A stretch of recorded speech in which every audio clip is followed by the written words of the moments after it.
Halo teman berceritaku, apa sih yang terbersit di pikiranmu ketika mendengar kata Freemason? Nama ini seringkali dikaitkan dengan organisasi gelap dengan berbagai cerita konspirasi yang ada di dalamnya. Freemason dipercaya telah tumbuh dan berkembang di Indonesia sejak masa pemerintahan kolonial Belanda. Tak banyak jejak keberadaan dari organisasi tersebut, lantaran lenyap terkikis seiring perkembangan zaman. Namun, tim bercerita sejarah berhasil menemukan sebuah pusara yang dipercaya dari anggota organisasi ini. Lalu, siapa sih yang bersemayam di makam tua ini? Dan benarkah Freemason ini organisasi dari para penyembah setan?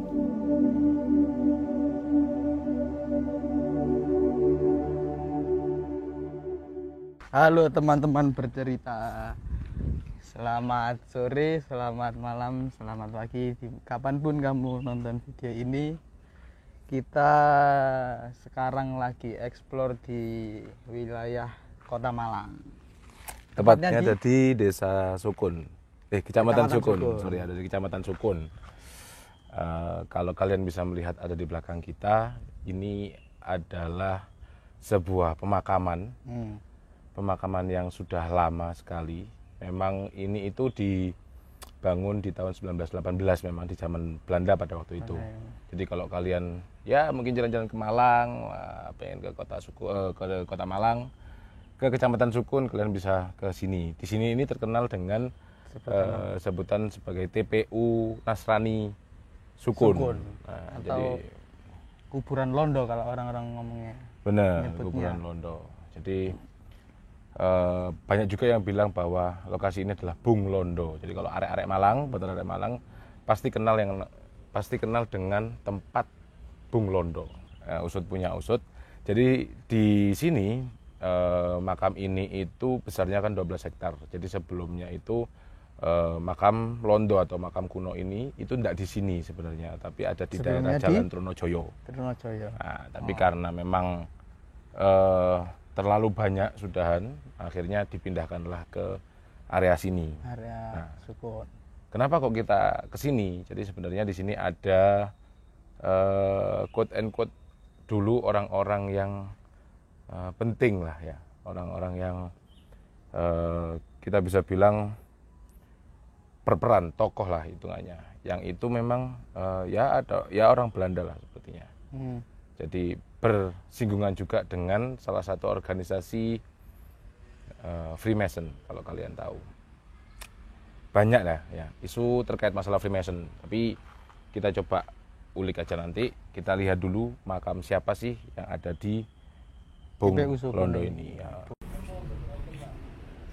Menurut informasi yang aku dengar, yang aku baca juga, itu katanya ada di Blok D. Jadi kalau tipikal dari makam Nasrani memang biasanya ada blok-bloknya ya, kayak perumahan kayak gitulah.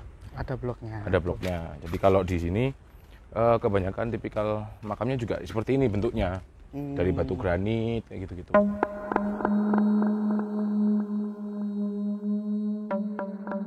Ini Londo sing dino kan bahaya. Iku bahaya sing mati akhirnya digorin begini. Sing dino akhirnya wong Joko ngan anake sapa nu. Terus tapi mati niki begini. Oh, nek sing Dokter Eken iki jenengan ngerti napa, Pak? Lah nggih. Oh ben takut zamane Covid rame-rame Covid iki ben batuku ono sing goleki bengi-bengi tengah wengi. Wah.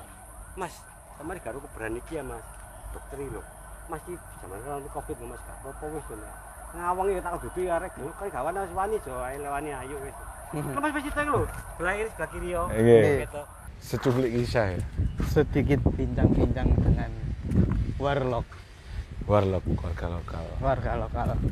Dia tak lepas memang dari sebuah makam atau kuburan pasti ada kisah-kisah mistis di dalamnya.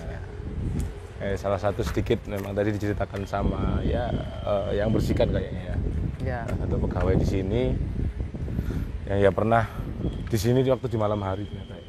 Di malam hari. Waktu malam ya melihat berbagai macam hal. Kayak gitu. Wah, ini kita coba jalan lagi lah ya. Kita kembali fokus ke Dr. Eken. Dr. Eken ini adalah seorang apoteker. Seorang akademisi yang memang memang ini bergelut di bidang ini kesehatan. Ya, benar. Bahkan dia pernah dapat penghargaan juga dari Dinas Kesehatan Masyarakat. Itu karena dia melakukan penelitian terkait biotanikal di Bogor pokoknya. Jadi ini makam yang ramai diperbincangkan karena di nisannya tergambar logo Freemason. Kalau kalian lihat di sini jelas ya, ada jangka dan juga ada penggaris di sini. Itu memang salah satu lambang atau logo dari Freemason itu sendiri. Ada namanya Dr. Ralph Aiken. Kalau dilihat di sini, beliau ini ternyata lahirnya di Kediri ya. Lahirnya di Kediri. 20 April 1868. Wah, lahirnya di Kota Tahu. Meninggalnya di Pujon. Di Pujon. 28 Agustus 1934. 1934. Razah Faderce. Ya mungkin kayak rest in peace gitu Rest in peace, iya. Ya, meninggal dalam ketenangan. Rest in peace, benar. Kalau kalian lihat sendiri di sini ada makamnya beliau ini dari batu granit memang. Dari batu granit. Dari kalau kalian lihat mulai dari depan tadi sampai ke belakang sini kan terlihat sekali perbedaannya ya. Terlihat sekali perbedaannya. Yang di depan itu kelihatan masih ya baru ya. Kalau makam lama kan memang terlihat kalau sudah tidak mungkin kurang terawat ya. Nah, apa yang saya bilang tadi memang Dr. Aiken ini adalah seorang apoteker, bahkan dia pernah menjadi seorang direktur saat itu. Nah, kalau dilihat kenapa kok ini ada orang Belanda yang lahir di Kediri lah, ini memang sepertinya tariannya panjang ya. Kayaknya memang di zaman itu orang tuanya Dr. Aiken sendiri mungkin ya semacam dinas lah ya, kerja dinas di Kediri sampai akhirnya lahirlah si Dr. Aiken ini tadi. Lalu dia ini menjadi ya seorang apoteker tadi lalu pindah ke Malang. Makanya itu beliau tidur dan bersemayamnya di sini. Kalau di sebelahnya ini tidak ada keterangan jelas memang siapa beliau yang bersemayam di sini, tidak ada yang tidak jelas siapa. Cuma kalau memang dilihat dari budaya agama Nasrani sendiri memang tidak ada yang bisa memisahkan sebuah pasangan walaupun itu adalah seorang manusia. Jadi bisa disinyalir bahwa ini adalah pusara. Ini adalah makam atau kuburan dari istrinya Dr. Aiken itu sendiri. Jadi kalau kalian lihat di sini ada lambang daun akasia. Yang memang identik dengan organisasi tersebut ya. Ya benar. Jadi ini salah satu lambang daun akasia tadi yang berarti immortality of soul. Jadi keabadian jiwa. Keabadian jiwa, benar. Ya penuh dengan filosofi memang ya. Zaman sendiri. Dua orang inilah yang memang disinyalir mengikuti organisasi Freemason di Kota Malang. Memang banyak sekali ya isu terkait masalah Freemason itu sendiri.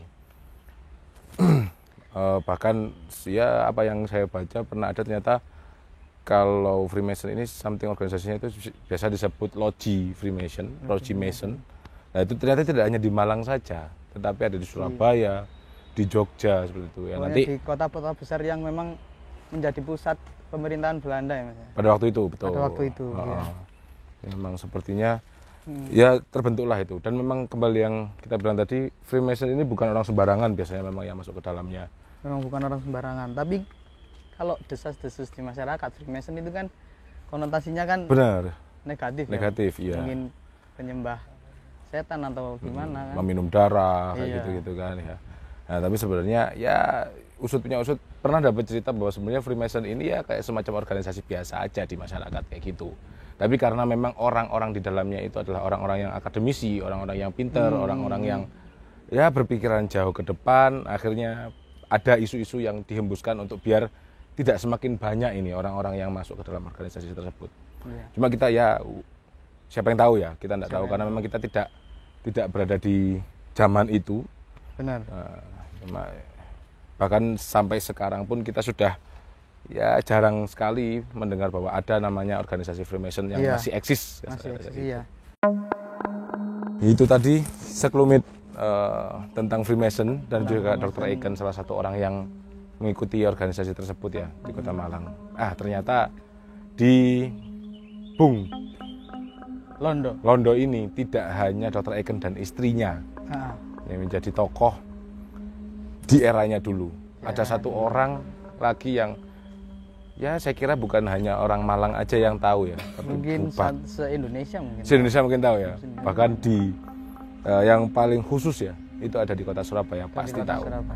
Jadi yang akan kita temui saat ini adalah seseorang yang dulunya katanya itu membangun satu tempat lokalisasi terbesar se-Asia Tenggara. Se-Asia Tenggara.